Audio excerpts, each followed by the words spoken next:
سلام، خیلی ویلکام به چنل لذت خیاطی. مقدمجو هستم. این بار میخوایم در مورد این صحبت کنیم که چه آینده‌ای در انتظار بچه های ما هستش. مجدد ماهان عزیزم کنار منه و قرار اطلاعات خوبی در این موضوع بهمون بده و یه مقدار بیایم واقع بینانه پیش بینی بکنیم که 10 سال دیگه یا 20 سال دیگه چه اتفاقی برای ما انسان ها میفته. سلام، امیدوارم حالتون خوب باشه. من کلا میذارم چون کچلم، نه اینکه کچل باشم واقعا و سربازم. اصلا این بده. آشخوره. آش به ما نمیدن، به خدا کباب به ما میدن، چوره کباب میدن. حالا اون کبابی که تو تعریف کردی کمربند هست ولی خب کباب آش نیست، بیشتر حالت قتاله است. خیلی بده. تو مواد خوراکی این بده. سربازی خوبه؟ آقا میگن هر کی بره سربازی مرد میشه. نه بابا این خبر نمیشه؟ نه ربطی نداره؟ اصلا سخته یا خوبه؟ خوب. من سال 79 رفتم سربازی. این بده. اون موقع دیگه خیلی بد بود. الان بازم یه ذره الان خوبه. الان هتل یا نه؟ هتل که اسمش هتل نیست. الکی میام هتل سخته. آره من موافقم. ناصر مقدمجو. خب چه خبر اومدم؟ قربان فدات شم. آقا من گفتم بیایم در مورد این صحبت کنیم که عرض به خدمت بچه های ما، یعنی ما بشیم بابا بزرگ، چه اتفاقی واسه نوه‌های ما میفته. یعنی نوه‌های ما چجوری میخوان زندگی بکنن، اون موقع دنیا چه شکلیه. برای خود من خیلی جالبه ها، چون میخوام ببینم که مثلا من نوه‌دار بشم باید چجوری زندگی بکنم که بتونم یه ارتباط تنگاتنگ با حالا نسل نوجوان اون موقع بتونم داشته باشم. حالا من نوه رو نمیدونم ولی فکر کنم تو همین چند سال آینده اتفاقات خیلی گنده‌ای بیفته. یعنی چی؟ نمیدونم. یه چیزایی راجع به آواتار تو اینستاگرام رو دیدی؟ یه قسمت اومده آواتار شکلک خودتو درست میکنی. خب دیدین شما هم 100% خیلیاتون الان آواتار رو درست کردید. فکر میکنم در آینده نزدیک نه دور، مثلا 3-4 سال دیگه 5 سال دیگه کلا فضای مجازی با این چیزی که الان میبینیم خیلی فرق میکنه داستانش. یعنی من حس میکنم صبح واسه اینکه بری سر کار بیدار میشی، عینک دنیای مجازی رو میزنی رو چشت میری سر کار، دیگه بیرون از خونه نمیری. اون وقت میشه فضای حقیقی دیگه. چی میشه فضای حقیقی؟ یعنی دیگه فضای مجازی نمیشه بهش گفت. فضایی که شما داری توش زندگی میکنی الان ما بهش میگیم فضای مجازی، ولی الان هم فضای مجازی یه جور فضای حقیقیه. فکر میکنم اون موقع دیگه خیلی حقیقی بشه، خیلی حقیقی تر میشه. یعنی تو اون فضا کار میکنن، تو اون فضا با هم دیگه دوست میشن، تو اون فضا درس میخونن، تو اون فضا کلا زندگی میکنن. آره. دیگه یعنی هر چی که اینجا هست اونجا ازدواج میکردن. این بده خیلی بده. تو اون فضا ازدواج میکردن. ازدواج هم میکنن. ازدواج میکنن. طرف با آواتار طرف ازدواج میکنه، بعد میاد اصلا شبیه خدا کنه تو اون فضا مهریه نداشته باشیم. فقط مهریه داریم، مهریه‌اش هم زمینه. مهریه اینقدر زمین مجازی میزنن پشت قواره ازدواج و بعد عروس خانوم بله رو میگه اونجا. خیلی سمه. دوست ندارم بهش فکر کنم. بچه‌های ما اینطوری ازدواج کنن. این بده اینه که بده. من حدود فکر میکنم 12 سال پیش بود یه کنفرانسی رو شرکت کردم در مورد موج 4. خیلی کنفرانس جالبی بود. این کنفرانس چی میگفت که جهان هستی دارای 3 موج بوده تا الان و سازمان تجارت جهانی اومده چیکار کرده؟ موج 4 رو پیش بینی کرده. موج اول چی بوده؟ موج کشاورزی. یعنی انسان ها به این نتیجه رسیدن که میتونن کشت بکنن، مزرعه داری بکنن و تونستن یه جا ثابت بشن، دیگه کوچ نکردن. اینطوری بود که شهرها و کشورها به وجود اومدن و این موج شد موج اول دنیا که دنیا رو تحت تاثیر قرار داد. موج دوم ماشینالات بودن، کلا دستگاه ها، کارخانجات و ماشین، سوار ماشین می شدیم و کلا هر چیزی که می اومده تو شاخه صنعت. موج دوم موج ماشینالات بود که دنیا رو متحول کرد که انسان خیلی رشد کرد، پیشرفت کرد. موج سوم موج ارتباطات بود، کامپیوتر و اینترنت و دنیا رو خیلی تحت تاثیر قرار داد. تو همه این دوران ها تو سمینار گفته شد که اتفاقات زیادی افتاد، اختراعات زیادی به وجود اومد، ولی بولد و اون بزرگشون این بود که انسان رو به تکامل یهویی رسوند، یهویی جهش کردیم ما و اومدن موج چهارم رو پیش بینی کردن. چیه؟ موج چهارم رو چند تا چیز پیش بینی کردن. یک، لوازم یدکی بدن انسانه که آزمایشاتش هم سالها انجام شد که میان بدن انسان گوش، بینی، چشم روی حیوانات پرورش میدن. حالا اگه یه نفر مثلا گوشش از دست بده میره لوازم یدکی گوش میخره، عمل میکنن میذارن جاش. یه گوش برنده اینا اصلا موثقه، شما اینترنت سرچ کنی همه اطلاعاتش بالا میاد که یه سری ادیان اومدن مخالفت کردن، پروژهش تا یه مدتی هم حتی متوقف شد که الان گویا زیرزمینی مثل که دارن هنوز آزمایشاتشون رو انجام میدن. یکی دیگه موج که احتمال میدم موج چهارم باشه هوش مصنوعیه. یه چیزی مثل کیته میبندن به سر، شما میخوای انگلیسی رو یاد بگیری مثلا یا ریاضی رو یاد بگیری، مثل هارد گوشی میمونه، اینجوری رمو میزنی در لحظه اطلاعات به مغز وارد میشه یا حتی آمپولش هم داره تست میشه.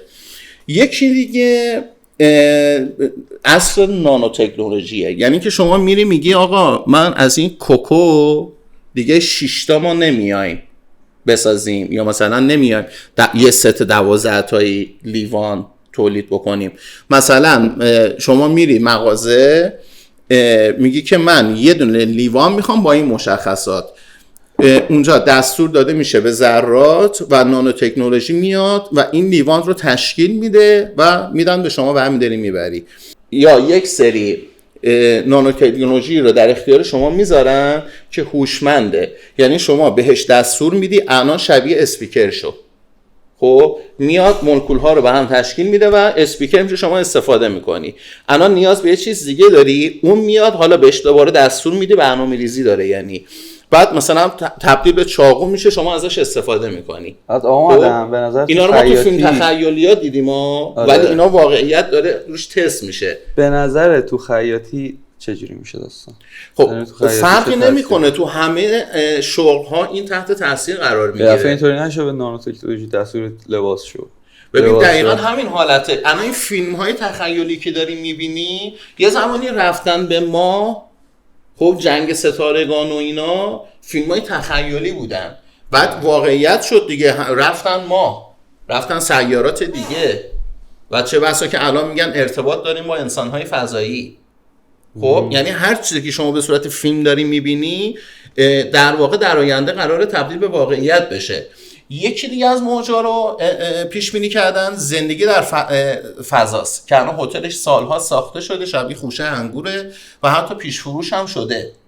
یکی دیگه زندگی با انسان‌های فضایی روی کره زمینه که شایعات زیادی در موردش داریم میشنویم و حالا نمیخوام این موضوع رو زیاد براتون بازش بکنم. بریم سراغ موج بعدی که احتمال بعدی که قراره بشه موج چهارم، زندگی در فضای مجازیه که الان احتمالش از همه احتمالات دیگه قوی تره. به نظر من این موج زودتر از مثلا هوش مصنوعی اینجور چیزا میاد، چون همین الان دارن روش کار میکنن. همین الان پلتفرمایی هست که میتونی واقعا توش بری. شما راجع به ارز دیجیتال یه چیزایی میدونی 100% خیلی ها راجع به ارز دیجیتال خیلی بهم پیشنهاد کردن که بیا تو ارز دیجیتال خرید. یه چیز دیگه وجود داره به اسم NFT، راجع بهش زیاد توضیح نمیدیم ولی ارز دیجیتال و NFT دو تا چیزی هستن که متاورس میتونه باشون کار کنه. یعنی شما با NFT داخل متاورس میتونی هر چیزی که دلت بخواد بسازی. این خلاصه ترین توضیحیه که میتونم بدم. با ارز دیجیتال خرید و فروش ها رو انجام میدی. همین الان مثلا تو پلتفرم دسنترالند یه زمینایی وجود داره که مثلا شرکت سامسونگ اومده یه زمینی خریده، یه شعبه مجازی خودشو اونجا درست کرده که شما راحت میتونی تو دسنترالند و گوشی که میخوای سفارش بدی. یا مثلا 12 تا از بهترین تتوکارهای دنیا یه شعبه از مغازهشون زدن و دارن واقعا کار میکنن. یعنی شما میری اونجا طرحهاشون رو میبینی، تو دنیای واقعی میتونی سفارش بدی، اونجا سفارش بدی، تو دنیای واقعی تتو کنن واسه. یعنی داره به این سمت میره. یعنی زندگی تو فضای مجازی. آره، یعنی مثلا چند سال دیگه 100% شما مزون خودتو توی فضای مجازی توی متاورس میتونی درست کنی، همه لباسات هم به صورت NFT بذاری، هر کی میاد لباساتو توی متاورس ببینه و سفارششو تو دنیای واقعی بده. حالا من یه تکنولوژی جالب شد گفتی یادم اومد. حالا نمیدونم شما اطلاع دارید یا نه، قطعا فیلمشو باید دیده باشین. یه آینه هوشمنده که جلوش وای میسی و منوی لباس داره. خب تو یکی دو تا فروش ها این تست شده. شما لباس رو انتخاب میکنی، جلوی آینه وایسادی با لباس خودت، ولی منوی لباسی که انتخاب کردی تو آینه خودت با اون لباس میبینی. یعنی لباس رو پروف شده میبینی. این تکنولوژی به این حالت خیلی راحت الان قابل اجراست و دارن استفاده میکنن. یعنی تو اون فضا هم فکر کنم بشه این رو پیاده کرد که مثلا من لباس میخوام اونجا خودم رو در حالتی که اون لباس رو پوشیدم ببینم. یعنی سه‌بعدی خودم رو ببینم، مجازی خودم رو ببینم و اگه خوشم اومد خریدم رو انجام بدم. حالا شما نظرت راجع به این قضیه چیه؟ اگه همچین اتفاقی بیفته، همچین فضایی به وجود بیاد که اومده پیشرفته تر شه، خیلی بهتر شه، شما تو کسب و کار خودت چی کار میکنی اونجا؟ ببین اولی که اگه نداریم، من فکر میکنم اگه نداریم، یعنی این اتفاق میفته با وجود کرونا که اصلا این خیلی شدت پیدا کرد. یعنی اگه قرار بود ما آدم ها مثلا 5% تو فضای مجازی بودیم، 30%مون 5 سال دیگه بشیم 30%، با وجود کرونا در عرض 6 ماه به این 30% رسیدیم. یعنی الان شما دنیا رو دقت کنی، بعد از کرونا 5 تا از میلیاردرهای دنیا جابجا شدن. دقیقاً 5 تا میلیاردری که اومدن سطر جدول اونایی بودن که داشتن تو فضای مجازی فعالیت میکردن. یعنی امور بازرگانی و خرید و فروششون تو فضای مجازی بود. اونا اومدن بولد شدن. پس این اتفاق 100% اصلا ردخور نداره. خب و من برای خودم دارم از الان، من مقدمجو 15 سال پیش اصلا فکرشو نمی کردم که قراره یه همچین روزایی رو ببینم. چرخکاری می کردم، نهایتا کامپیوتر رو در حد یه دونه CD رایت کردم بلد نبودم حتی یه برنامه نصب کنم. کار خاصی نمیتونستم بکنم، ولی الان فکر میکنم 80% کامپیوتر بلدم، چون دیدم باید یاد بگیرم، چون دیدم خیلی از علم عقب موندم. الان فضای مجازی رو خیلی جاهاشو میشناسم، چون من نهایتا 10 سال دیگه یا 15 سال دیگه قسمت اعظمی از زندگیم و کسب و کارم میاد تو فضای مجازی. حتی اگر این اتفاق برای من نیفته، این اتفاق برای بچه‌م خواهد افتاد. خب من اگه بخوام به عنوان یه پدر یا عزیزان به عنوان مادر بخوان همراه بچه‌هاشون باشن، چقدر خوبه که این سواد داشته باشن. یه زمانی میگفتن آقا اگه کامپیوتر بلد نباشی بی سوادی، خیلی جدی نمیگرفتن، ولی الان واقعیتش همینه. یه چیزی بگم بفهم. بعد ما خودم و شما داریم الان سعی میکنیم که بیایم خودمون رو با متاورس وقف بدیم و بریم اون سمت، و خیلی ها هستن هنوز تو اینستاگرام پیج درست نکردن واسه خودشون کسب و کار کنن. این بده. آره اینی که ما داریم میریم اونجا، تازه بعضی دارن میان تو اینستاگرام. خب یعنی اینستاگرام داره قدیمی میشه، خیلی ها دارن واردش میشن، در حالی که ما داریم میریم یه جای دیگه. دقیقا من همین برنامه رو دارم. من جلسه‌ای که یه ماه پیش داشتم به همه بچه تیم لذت خیاطی گفتم این اینستاگرام 1 سال 2 سال چند سال دیگه میتونه کار بکنه، بعدش فضای جدیدی جایگزین میشه. خب ببین یه مثال برات بزنم، هنوز بعضیا هستن گوشی اندروید بلد نیستن دستشون بگیرن، یعنی هنوز با گوشی 11.2 کار میکنن. نمیدونم اینجا آدما دور و بر شما هست یا نه، ولی من دارم، اطرافم هستن. در صورتی که بچه 4 ساله داره یعنی یه صورت غریزی بسیار راحت داره با گوشی اندروید کار میکنه، حتی بلد ایمیل بسازه. من بچه 6 ساله دیدم که داشت ایمیل درست میکرد، من مونده بودم چطوری داره این کار انجام میده. به قدری روون با منوی گوشی کار میکنه، عکس ادیت میکنه، خب که من خودم تو سن فکر میکنم 27 سالگی نه بیشتر 30 سالگی به این مهارت رسیدم، ولی اون تو 5 سالگی به این مهارت رسیده. الان اونایی که بچه کوچیک دارن دقیقاً این موضوع رو تایید میکنن. حالا شما فکر کن سوادتو به اون حد نرسونده باشی، خب بعد مثلا 90 داره تو 90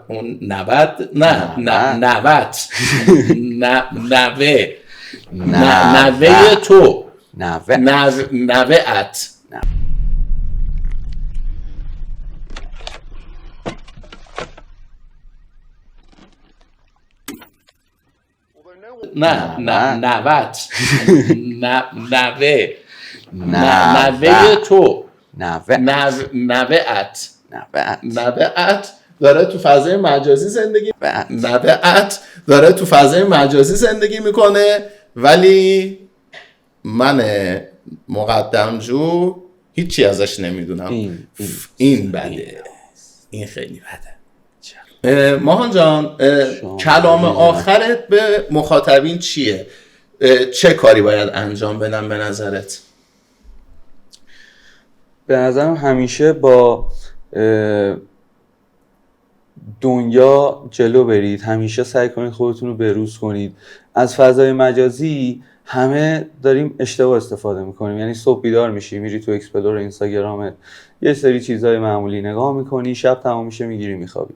به نظر من یکم مطالعه کن، یکم راجع به این که به چه سمتی داریم میریم بیشتر راجبش اطلاعات کسب کن و خودتو وقف بده با این شرایط، چون 100% یه جایی میبینی باید این کارو بکنی و خدا نکنه اون موقع دیر شده باشه، با خودت بگی ای بابا من میتونستم 3 سال پیش این کارو بکنم، الان خیلی پولدار بودم ولی دیر رسیدم، دیگه خیلی سخت میشه. اون موقع بازار رو گرفتن بردن، مثل همین الان که تو اینستاگرام فعالیت کردن خیلی سخت‌تر از 3 سال پیش. دقیقا همینطوره. خب الان خدا رو شکر من کلام آخر من این میشه که دوستان، فضای مجازی آموزش‌های رایگان زیادی داره، اطلاعات خیلی زیادی داره. گوگل هر چی که ازش بپرسی بهت میگه، هیچ سوالی رو برات بی جواب نمیذاره. بیایم مقاومت نکنیم، اون ترس هامون رو بذاریم کنار و این که من نمیتونم رو بذاریم کنار. از کوچکترین مسائل که میتونیم استارترش رو بزنیم. اگر روزی فقط یه دونه نکته به خودمون اضافه کنیم، در طول سال 366 تا نکته به دانش خودمون و مهارت خودمون اضافه کردیم در مورد این موضوع. و این قضیه که کلا صحبت شد تأثیر مستقیم روی کسب درآمد و کسب و کارمون و حتی زندگی شخصیمون در نهایت 10 دهه دیگه خواهد داشت. کلا ما سعی می‌کنیم تو این برنامه یوتیوب چیزایی بگیم که واقعا مهمن و به درد همه میخورن. 100% مهمه که تا آخر نگاه کنن. آره. خیلی خوشحال میشیم نظراتتون هم بخونیم.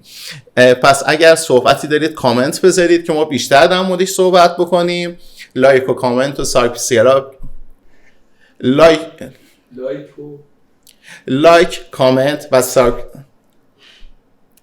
لایک کامنت و سابسکرایب رو یادتون نره.